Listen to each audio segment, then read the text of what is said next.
taala wabarakatuh. Alhamdulillah, pada malam ini kita dapat bersama dan mendengar kalau selama ini seperti yang disebut oleh yang YDP, bahawa kita mendengar maklumat daripada satu saluran, iaitu daripada TV Arus Perdana dan juga media cetak Arus Perdana. Kalau di negeri Selangor, utusan Malaysia seolah-olahnya diharamkan duduk dalam pejabat kerajaan, betul Baby? Macam itu. Kerana ulasan-ulasan yang diberi oleh utusan Malaysia amat berat sebelah. Tetapi kita, itulah yang kita baca, itulah yang kita hujahkan, dan sehingga terkadang kita pening kepala sebagai ahli PAS, sebagai penyokong PAS. Kita berhujah dengan utusan Malaysia, mana boleh. Kita berhujah dengan berita harian, mana boleh. Kita kena dapat satu sumber yang tepat, yang adil, yang betul, baru boleh kita ambil hujah. Tuan-tuan dan puan-puan sekalian, kita sebagai rakyat Malaysia, kita sebagai rakyat Pahang, kena ambil cakna tentang negeri Pahang ini. Kalau kita tidak ambil cakna hal ehwal negeri Pahang ini, negeri Pahang akan lingkup sedikit masa lagi. Tuan-tuan dan puan-puan sekalian, saya percaya semua orang tahu bahawa kerajaan negeri Pahang berhutang sebanyak 2.3 bilion dengan pusat, dan sekiranya Barisan Nasional ini terus memerintah, dan saya percaya angka ini akan bertambah dan terus bertambah.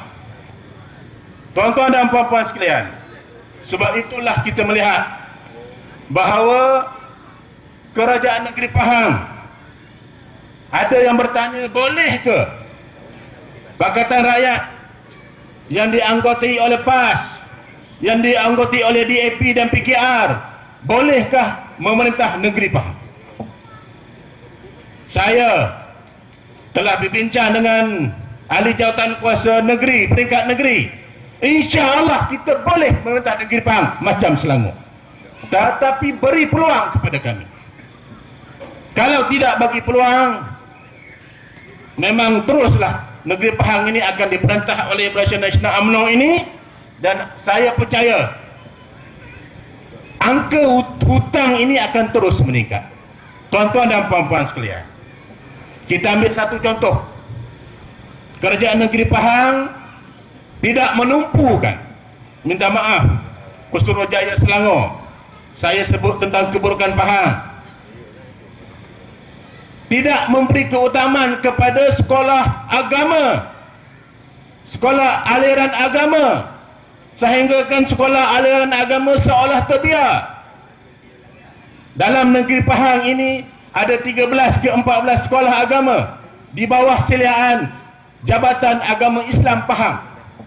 Tetapi anak-anak tuan-tuan cuba lihat, saya percaya anak-anak tuan-tuan dan puan-puan ada belajar mengaji di sana. Tengoklah prasarana yang berada di sekolah agama berbanding dengan sekolah yang ada harian. Saya melihat satu contoh di Jengka, ada satu mahat. Jengka itu satu kawasan yang luas, lebih kurang 30-40 ekar luasnya. Apa yang ada, tukang kebun ada seorang. Mana sempat dia nak potong rumput? Ada tandas, tandas tak terbaiki. Ada tangki air bocor tak diperbaiki. Bila tanya kenapa, tidak ada peruntukan untuk baiki kerosakan. Itu yang pertama. Saya ambil dua aja. Yang kedua, kerajaan negeri Pahang Kalau kita lihatlah, kita ada pantai yang panjang di Kuantan, di Pekan, di Rompin, itu pantai laut. Kalau kita bandingkan negeri Terengganu, pantai ini menjadi sumber ekonomi kepada industri pelancongan. Tetapi Pahang tidak mengambil sesungguhnya keadaan pelancongan, industri pelancongan ini tak ada apa. Terbiar, tidak menempatkan dengan baik. Ini yang kita lihat. Dan banyak lagi sebenarnya. Kalau kita ambil perkara-perkara yang lain, tak tahulah apa yang dipikirkan oleh pemerintah kerajaan negeri Pahang yang ada hari ini, sehingga kalau kita lihat, kita malu dengan Selangor, kita jual air ke Selangor, Selangor boleh air percuma 20 meter padu, kita kena bayar air. Dan baru-baru ini, Jabatan Bekalan Air Negeri Pahang telah dikontrakkan kepada namanya PAIP, tapi PAIP pun tak ada air. PAIP ialah pengurusan air Pahang. Jabatan Bekalan Air telah dikontrakkan, namanya ialah pengurusan air Pahang, ringkasannya PAIP. Orang kampung kata PAIP pun tak ada air. Tuan-tuan dan puan-puan sekalian, inilah apa yang kita lihat, pentadbiran BN UMNO Barisan Nasional ini. Kalau kita tidak sekat dalam pelihara yang ke-13 ini, ekonomi negeri Pahang akan terus meruncing dan bakal muflis negeri Pahang. Berturut-turut, bajetnya berturut-turut tidak pernah untung. Defisit dipanggil, ekonominya defisit. Tuan-tuan dan puan-puan sekalian, isu yang kedua, kita bagi ruang yang luas kepada Yang Berhormat hari ini. Dia bukan datang selalu, kita bagi masa dia lebih kurang sejam lebih. InsyaAllah saya ambil isu yang kedua. Isu yang kedua seperti yang Putrajaya pula, YDP sebut, tak lama dah tu. Isu PTPTN. Tuan-tuan dan puan-puan sekalian, tadi disebut bahawa pelajar-pelajar kita telah mengadakan suatu tuntutan agar PTPTN ini dimansuhkan. Tetapi ada yang pelik juga, mengatakan bahawa sekiranya PTPTN ini dimansuhkan, Melayu tak maju. Saya pelik. PTPTN ini sekiranya dihapuskan, Melayu tak maju. Hujah dia kata apa? Dia kata apabila pendidikan ini diberi percuma, pelajar-pelajar kita akan belajar tak bersungguh, yang itu menyebabkan Melayu tak maju. Tuan-tuan dan puan-puan sekalian, saya ingat zaman saya sekolah dululah. Saya rasa semua orang pernah bersekolah di sini. Betul tak? Cuba kita imbau balik daripada sekolah rendah, sekolah menengah, masuk IPT, tak kira A ke S ke tak kira. Zaman saya dulu, sekolah saya merasa kedua-dua. Masa saya sekolah rendah, rasanya tak ada bayar. Betul lah? Kalau bayar sikit-sikit, sikit saja, token, bahasa orang Goa kata token, tambah sikit saja. Tetapi sekarang sekolah rendah sekurang-kurangnya kena bayar, seorang ibu bapa ataupun penjaga kena bayar tak lebih daripada RM150 seorang ibu bapa pelajar. Betul tak? Itu ialah perkeliling daripada Kementerian Pendidikan. Kalau dulu ada yuran PIBG, yuran sukan banyak-banyak, tetapi oleh kerana Kementerian Pendidikan sebut tak boleh dah banyak-banyak, satu sajalah keluarnya, angkanya ialah yuran PIBG ataupun belanja PIBG ataupun derma PIBG sebanyak RM151 orang ibu bapa. Kalau dulu tak ada. Kalau dulu sikit sangat untuk sukan saja. Kalau dulu RM1, RM2 macam tu lah, suka sangat dah. Kalau bersukan tu suka sangat dah. Sport, masa dulu sport, betul. Masa dulu sport, orang panggil sukan ni sport. Saya sekolah buai dulu, sport suka sangat, berlari lah keliling. Masa sekolah menengah, angka yang sama, 100 juga RM50. Sekarang ni kita lihat anak-anak kita yang cerdik, dia akan pergi ke belajar yang lebih tinggi, tempat yang tinggi, tempat yang baik. Tetapi masalahnya bila tempat yang baik ini, rupanya perbelanjaan lebih tinggi daripada tempat yang tak baik. Ini yang berlaku, betul ke ni? Saya sebut ni betul tak? Belajar yang tempat yang baik, pergi ke MRSM ke, pergi mana, belanjanya lebih tinggi daripada sekolah yang kurang baik. Ini peliklah. Dan sepatutnya seperti yang disebut oleh YDP tadi, kita janjikan pendidikan ini percuma. Bukan maksudnya pelajar tak perlu belajar, bukan begitu maksud. Bukan tak perlu belajar, dia mesti belajar sungguh-sungguh dengan dapat beasiswa. Kalau dia tak belajar sungguh-sungguh, yang ni mungkin kena bayar. Contoh macam itulah. Kita bagi semangat, dia tak ada masalah tentang pemikiran dia nak bayar apa-apa. Sebab dengan duit Petronas saja sebenarnya telah mampu untuk bayar semua pelajar dalam IPT. Tuan-tuan dan puan-puan sekalian, sebenarnya kenapa PT-PTN ni tak mau dihapuskan? Ada sebenarnya adalah merupakan suatu program menyalurkan dana awam secara terhormat kepada IPTS. Itu yang sebenarnya. Kalau tidak ada PT-PTN ini, pelajar tak boleh masuk IPTS kerana tak ada duit. Dan apabila ada dana awam ini secara terhormat menyalurkan dana awam kepada IPTS yang dipunyai oleh kroni-kroni mereka, ini yang sebenarnya.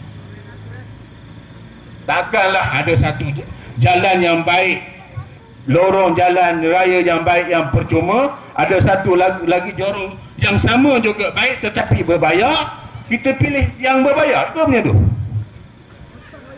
Saya bandingkan macam ni, satu jalan raya yang baik, yang boleh lalu dengan baik, yang tak ada lubang, tak ada apa, lain tengah ada, lain kiri kanan ada. Satu lagi yang sama juga, yang ini yang belah kanan berbayar, yang ini percuma. Peliklah kalau rakyat pilih yang berbayar, pelik. Ini masuk PT-PTN.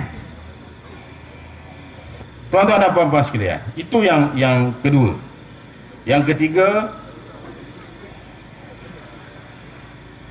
sekarang bulan 4,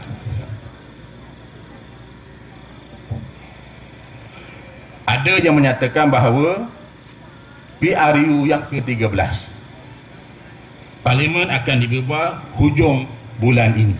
Jangan percaya cakap saya dengar saja. Apabila ura-ura bahawa Parlimen akan dibubarkan hujung bulan ini atau awal Mei, akan mulalah keluar tawaran tanah. Betul ke ni? Akan mulalah keluar, di mana yang pernah tanah yang satu ketika dulu, bukan satu ketika, dua ketika, empat ketika dahulu, yang pernah kita mohon secara kelompok, sekaranglah keluar borang. Dan borang ini pula, kalau dulu harganya RM1, dan sekarang harganya dengar-dengar macam-macam RM2. Dengar-dengar gitulah.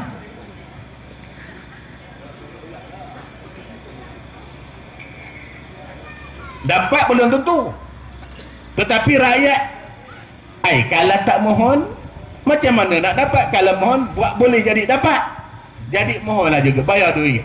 Kalaulah 2,000 orang mohon, atau 4,000 orang, atau 10,000 orang, dapat kerja RM20,000 saja je.